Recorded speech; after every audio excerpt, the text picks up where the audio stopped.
Hello everyone, my name is Kylie Shepard and my project is on disparities in education. So to start off, I want to talk a little bit about the questions that I wanted to answer in my research. So I wanted to know, how do we know if education is currently accessible to all? I also wanted to answer, why does it matter if education is accessible and what effects will it have on our future society outcomes, as well as how do intersectional identities affect a student's experience in school. So a little bit of background. School as we know it started around the mid-1800s, and below are just some movements, acts, and laws that have passed over the years about equal access to education. So some that cover all people are the 14th Amendment and the Equal Act of Education, which those just say that you cannot discriminate against people by their identities. The 14th Amendment is for all laws, and the Equal Education Act is, of course, for education. So the problem. Although throughout history we have tried and attempted to make education more accessible, we still see some disparities in our education system. Some of these include racial disparities, financial, gender, ability, and overall it creates an opportunity gap for students and how they succeed in and out of school. So if you look to the bottom right, you'll see a web, and the overlap is meant to show you intersectionality. And intersectionality is the overlap in our identities and how that overlap can affect your life and have different effects on you and the way you're treated and the access to things that you can have. And in the case of this project, I'm talking about how intersectional identities can affect your schooling. So the theoretical framework. So an overview is that my project is examining educational experience and outcomes in K through 12 within a scope of intersectional identities. Like I said previously, I wanted to investigate how students' identities can affect the experiences and opportunities they have in school, and then what the later outcomes would be for those students. And then another purpose was advocacy and awareness. So highlighting the importance of advocacy and being aware of what's happening in our school systems, because what happens in our school systems can really shape big outcomes for our society and our students. So some proponents include identities at different experiences that may be affected, including the opportunities for help, talented and gifted programs, SAT preps, as well as disciplinary practices toward those students based on their identities, including punitive discipline measures, which is something that will come up a lot. And that just means disciplinary measures that make a student really look down on themselves and that can be harmful to their mental health. These include corporal punishment, as well as suspension, discipline, and overall harsher disciplinary practices towards a student. And then next in experiences is funding. And funding is big in schools because it shapes both those opportunities as well as the educational experience and the disciplinary practices, because of training for teachers, what kind of teachers are they able to get, what can they pay them, and just overall the experience that they have in school based on the amount of money that the school has. And then lastly, I wanted to assess how all of that shapes a student's outcomes post-graduation. So some standout quotes and statistics from the literature review, as well as some of the things that I've researched. First is from the U.S. Department of Education. It says that Black students account for 28.7% of law enforcement and 31% of arrest. So encounters with law enforcement and arrest from law enforcement. Black students account for 28.7% of that and 31.6%. And then students with disabilities account for 26.1% of arrests, referrals, and 5.8% of arrests, So this just means that students with disabilities and Black students are disproportionately represented in this statistic, and that's in having encounters with the police while in school. This isn't representing outside of school. but as a disciplinary practice within schools. Next, a quote from Ed Trust. Across the country, districts with the most students of color on average receive substantially less funding. It's at 16%. And if it's English language learners, they receive 14% less funding. And these statistics are in relation to suburban white schools. So students with people of color or English language learners will get less money, and that's something that we see statistically. So the Johns Hopkins Institute talks a lot about those punitive discipline measures that I had mentioned before.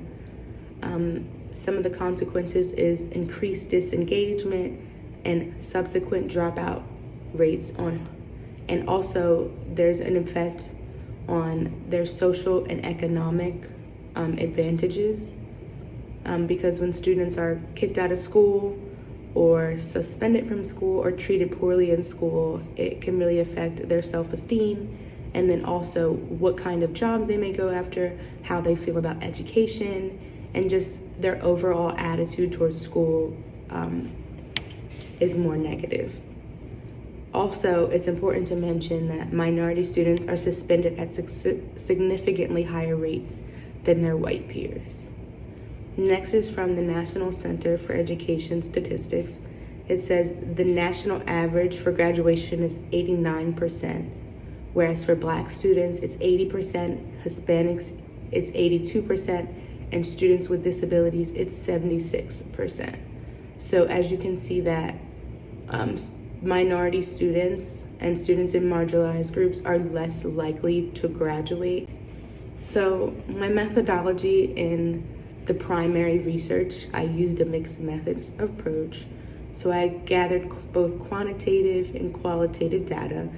For my quantitative data, I used databases from the U.S. Department of Education, as well as the National Center of Education Statistics, and they have databases where they synthesize data collected from different districts across the states. And I would say a limitation with that data is that you don't fully get the full story.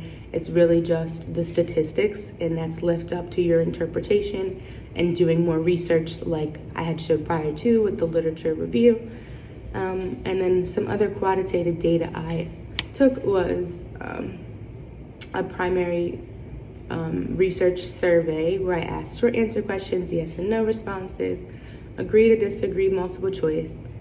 And there was also a long answer question, which was my qualitative method of research. And the qualitative method was a long answer question that asked them to self-report their experiences with discrimination, and they were able to respond with as much or as little detail as they would like, explaining any discrimination they felt that they received while in school. And then back to the quantitative method of the survey, there were about 29 responses that were multiple choice and these short answers. So results. My survey had about 45 participants. The first thing is the qualitative responses. This was the last question on the survey, and there were about 21 responses. But some of the things that I saw were racial disparities as well as gender-related disparities, and then disability-related disparities. And if you just want to take a second to look through some of those things that people said relating to the curriculum, sports, being bullied, verbal altercations, problems within the STEM-related fields, feeling like they were the minority in a negative way and treated negatively because of that. So just take a second to look at those. And then on the right-hand side is some of the quantitative data. These were 3 of the big standouts. So the first one was, did you experience discrimination of any kind? These are of the 35 responders who reported that they did not have a disability. 51% of them felt as though they were discriminated against. Next, out of all of the students, disability or not a disability, of all races and genders, 37.5% of them disagreed that they had the same opportunities as everyone, and then 15% strongly disagreed that they had the same opportunities as everybody else, which again highlights some of the discrimination and the disparities within the opportunities for all students. And then finally, 80% of students with disabilities felt as though they experienced discrimination.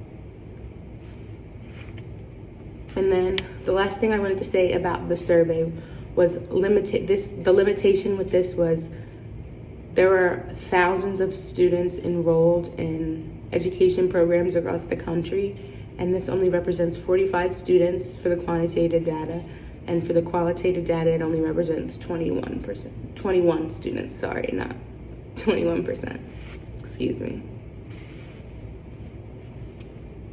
Next, I want to talk about some of the results from the primary research from the U.S. Department of Education and the National Center for Education Statistics. So if you want to look at Figure 5 shows the percentage of children under the age of 18 in families living in poverty by a child's race, ethnicity, and the parent's highest level of education.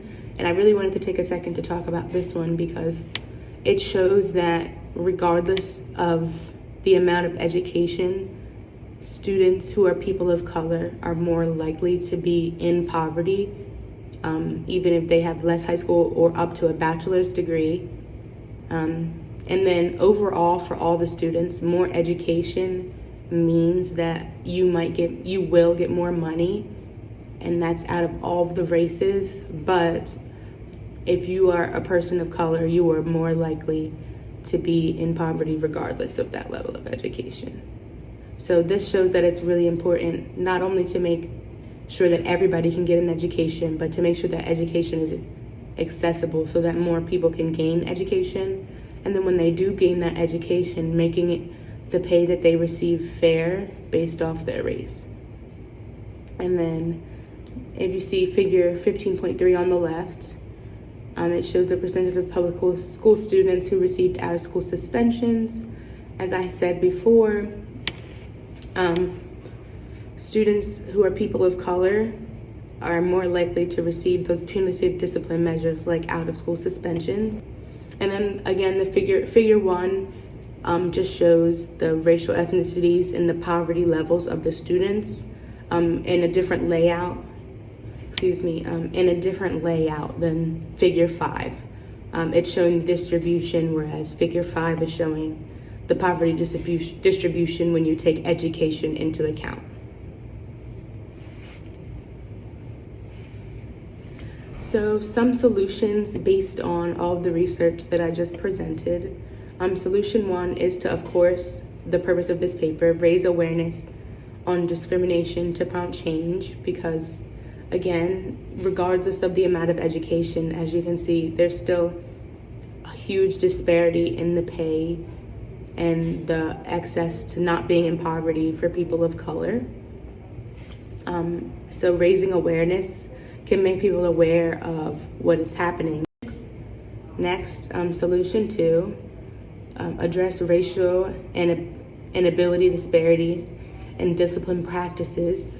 As we can see, male students and students of color are more likely to receive out-of-school suspensions, and this is worsened when it's a student with a disability.